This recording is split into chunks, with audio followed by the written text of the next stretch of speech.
नमस्कार दोस्तों, सिने सफर में आपका स्वागत है।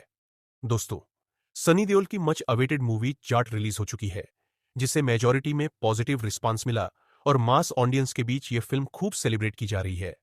फिल्म ने अपने 3 दिनों में 35 करोड़ का इंडिया ग्रॉस कलेक्शन करके दिखाया है, जो कि बहुत अच्छे नंबर्स नहीं है, तो बहुत खराब भी नहीं है। ट्रेड ने फिल्म के कलेक्शन को डिसेंट फिगर बताया है। साथ ही साथ आने वाले 2 दिन इस फिल्म के लिए यानी कि संडे और मंडे बहुत ज्यादा क्रूशियल होने वाले हैं। उम्मीद तो यही है कि दोस्तों, ये फिल्म हिट होगी या फ्लॉप, ये तो खैर बात का विषय है, मगर एक बात पक्की है कि इस फिल्म को देखकर आपका पैसा जरूर वसूल होगा और आप इस फिल्म को थिएटर में एंजॉय करने वाले हो। पब्लिक एक्चुअली इस फिल्म को सेलिब्रेट कर रही है। डायरेक्टर गोपीचंद मालिनेनी ने सनी देओल को जिस तरह से प्रेजेंट किया है, उन्हें पिछले 20 सालों में कोई भी प्रेजेंट नहीं कर पाया है। उन्होंने दिखा दिया है कि तेलुगु इंडस्ट्री के पास अगर बलैया बाबू और चिरंजीवी जैसे एक्टर्स हैं, तमिल इंडस्ट्री के पास रजनीकांत और कमल हसन है, मलयालम इंडस्ट्री के पास मोहनलाल और ममूटी जैसे सीनियर एक्टर्स हैं, जिन्हें पब्लिक आज भी देखना पसंद कर रही है, तो आपके पास भी सनी देओल जैसा स्टार है। उनकी इज्जत करो। पब्लिक जिस तरह के रोल में उन्हें देखना चाहती है, अगर कोई डायरेक्टर उसी इमेज को कैरी करते हुए एक प्रॉपर मांस मसाला कमर्शियल फिल्म बनाता है, तो आप ये पक्के तौर पर मान के चल सकते हो कि आने वाले 10 सालों तक सनी देओल को बतौर लीड हीरो कोई भी हिला नहीं सकता। बतौर मुख्य अभिनेता इन्होंने 40 साल से भी ज्यादा खुद को प्रेजेंट करके दिखाया है, जो कि अपने में काफी सराहनीय बात है। आप किसी के भी फैन रहो, शाहरुख, सलमान, ऋतिक, अक्षय, हमें अनावश्यक हेट बिल्कुल भी नहीं देना चाहिए, क्योंकि बॉलीवुड को इस समय यूनिटी की जरूरत है, तभी इंडस्ट्री सर्वाइव कर पाएगी। ये छोटी बात नहीं है कि कोविड के बाद जिस तरह से फिल्मों का बॉक्स ऑफिस डाउन हुआ है, ऐसे में एक एक्टर गदर 2 को छोड़ दें, तो जिसने पिछले 20 सालों में कोई लैंडमार्क सक्सेस नहीं दी, उसकी फिल्म ने डे 1 पर 10 करोड़ का कलेक्शन निकाल कर दिया है। दोस्तों, वह भी छोड़िए, पब्लिक इस फिल्म को जिस तरह से सपोर्ट दे रही है, पब्लिक जिस तरह से इस फिल्म को एंजॉय कर रही है, वो अपने में बड़ी बात है। हमें डेफिनेटली फिल्म को सपोर्ट करना चाहिए। कुछ लोग पता नहीं क्यों ये बात समझ नहीं पाते कि मास कमर्शियल फिल्में देखने वाली भी एक लार्जर ऑडियंस है। उन्हें नहीं चाहिए लॉजिक, नहीं चाहिए एजुकेशन, वो तालियां सीढ़ियां बजाना चाहती है, एंजॉय करना चाहती है, तो आखिर उनके लिए फिल्में क्यों ना बने। साउथ में मासेस को ध्यान में रखकर फिल्में बनती रही है और ऑडियंस ने भी उन फिल्मों को काफी एंजॉय किया है। ऐसे में क्या यहां पर सिर्फ एस सेंटर्स को ध्यान में रखकर ही फिल्में बनाई जाए? दोस्तों, मास कमर्शियल फिल्में भी फिल्मों की एक विधा है। इंडिया में मेजॉरिटी में मास ऑडियंस है और उनके लिए फिल्में बननी चाहिए। अगर आपको इस तरह की फिल्में नहीं पसंद तो आप सिंपली इग्नोर कर सकते हो, मगर यह कहना कि ऐसी फिल्में नहीं बननी चाहिए, मैं समझता हूं कि आज की तारीख में यह बात संभव नहीं है। दोस्तों, जाट फिल्म को मिले पब्लिक रिस्पांस को देखकर ऐसा लग रहा है कि अब मास ऑडियंस को कैटर करने वाली फिल्में लगातार बनती रहेंगी। दोस्तों, सनी देओल ने एक इंटरव्यू में एक बात कही थी कि गदर जैसी ब्लॉकबस्टर सक्सेस के बाद उनका करियर पूरी तरह से डाउन हो गया और गदर 2 के बाद उनका सक्सेस पूरी तरह से फिलहाल रिवाइव हो चुका है। नो डाउट गदर 2 से सनी देओल ने एक सॉलिड कमबैक तो जरूर किया, लेकिन आज भी मेजॉरिटी में लोग इस फिल्म को एक नस्टैल्जिक सक्सेस मानते हैं। दोस्तों, हम अगर देखें तो गदर और गदर 2 के बीच मात्र एक फिल्म ऐसी थी जहां पर सनी देओल को एक एक्शन सुपरस्टार वाला ट्रीटमेंट मिला था। वो फिल्म थी इंडियन, जिसे पब्लिक ने खूब एंजॉय किया था। और आप इत्तेफाक देखिए, उस फिल्म को भी एक साउथ के डायरेक्टर ने ही बनाया था और जाट फिल्म को भी एक साउथ के डायरेक्टर ने ही बनाया है। और अगेन इस बार उनके किरदार को प्रॉपर जस्टिफिकेशन मिल पाया है।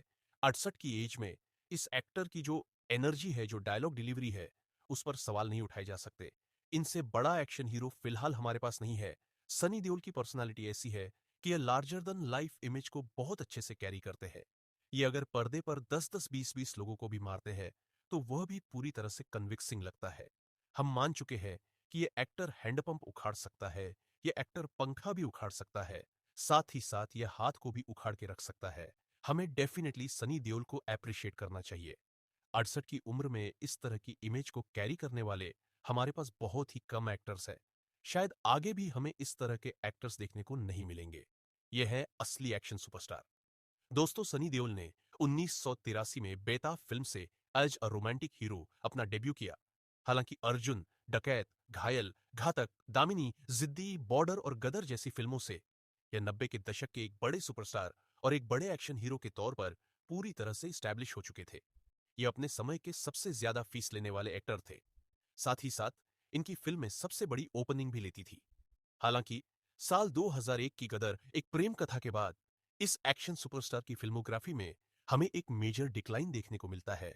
इस बीच अगर हम इंडियन को छोड़ दें तो शहीद मां तुझे सलाम और the hero love story of a spy, जो कि अपने समय तक की बॉलीवुड की सबसे महंगी फिल्म थी, यह फिल्में बॉक्स ऑफिस पर कुछ खास परफॉर्म नहीं कर पाई।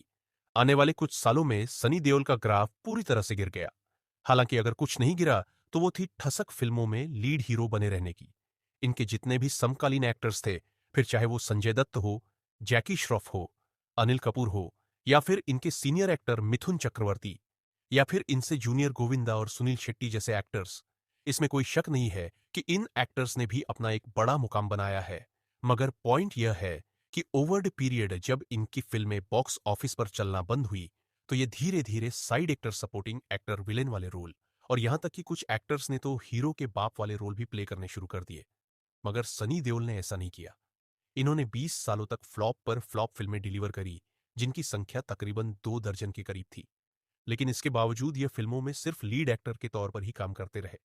शायद यही अपने में एक बड़ा फैक्टर है कि आज भी लोग इनमें एक हीरो वाली इमेज देख पाते हैं। दोस्तों, गदर 2 के सक्सेस के बाद तो आप देख ही रहे होंगे कि इनके आने वाले लाइनअप कितने स्ट्रांग है।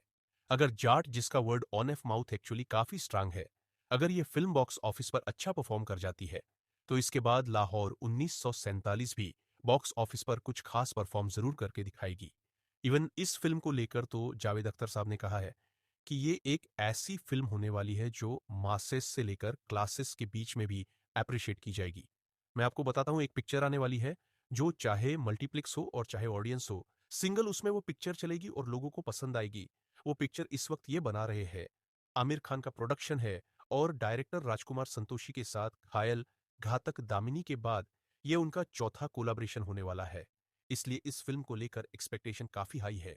इसके अलावा बॉर्डर 2 और रामायण जैसी फिल्में भी बड़ी सक्सेस के तौर पर टर्न आउट हो सकती है। अगर ये फिल्में बॉक्स ऑफिस पर अच्छा परफॉर्म कर जाती है, तो सनी देओल का करियर वापस से ट्रैक पर आ जाएगा और ऐसा करने वाले ये 80 के दशक के एकमात्र एक्टर होंगे। इनको इंडस्ट्री में 42 साल हो चुके हैं और मैं कहता हूं कि ये एक्टर 50 सालों की बतौर लीड हीरो अपनी लेगेसी सेट करने का पोटेंशियल रखता है, और जिसके चलते इन्हें अप्रिशिएट करना चाहिए, बशर्ते बस इनकी स्टार इमेज को ध्यान में रखकर फिल्में बनाई जाए।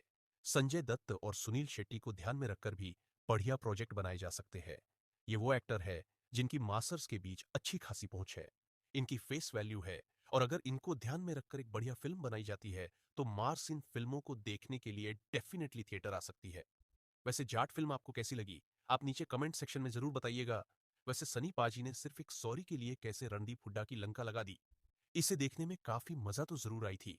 सॉरी बोलने को लेकर जो बिल्डअप बनाया गया है और कैसे सनी पाजी एक सॉरी के लिए एक एक करके सबको मारते हुए नजर आते हैं, उस सीक्वेंस को देखकर मुझे कुछ याद जरूर आया। मुझे याद आता है इंडियन फिल्म का वो सीक्वेंस जहां पर बंद कमरे में बैक टू बैक सनी पाजी पॉलिटिशियन को मारते हुए नजर आते हैं। वो सीक्वेंस भी वेल पिक्चराइज्ड और वेल प्रेजेंटेड था। यहां पर भी डायरेक्टर गोपीचंद मलिनेनी ने सॉरी बोल को लेकर जिस तरह से फर्स्ट हाफ में बिल्डअप दिया है, वह सीरियसली कमाल था। और अगर आप मेरी माने तो मेरे लिए फिल्म का फर्स्ट हाफ बहुत ज्यादा एंटरटेनिंग निकल कर आता है। वैसे जाट फिल्म पर हमारा भी रिव्यू आ चुका है, आप चाहे तो उसे देख सकते हैं। दोस्तों, अब इतना तो पक्के तौर पर हम मान के चल सकते हैं कि अगर यह फिल्म बॉक्स ऑफिस पर सक्सेसफुल हो जाती है, जिसके सक्सेस होने की एक्चुअली प्रोबेबिलिटी भी है, तो इसके बाद सनी देओल काफी मासी फिल्मों में हमें देखने को मिलते रहेंगे। वैसे आपको सनी देओल कैसे लगते हैं और जाट फिल्म को देखकर आपका क्या अनुभव रहा, ये भी नीचे कमेंट सेक्शन में जरूर बताएं। साथ ही साथ अगर आपको मेरा यह वीडियो पसंद आया हो तो प्लीज लाइक करें, कमेंट करें और हमारे चैनल को सब्सक्राइब करें। आपका बहुत बहुत धन्यवाद।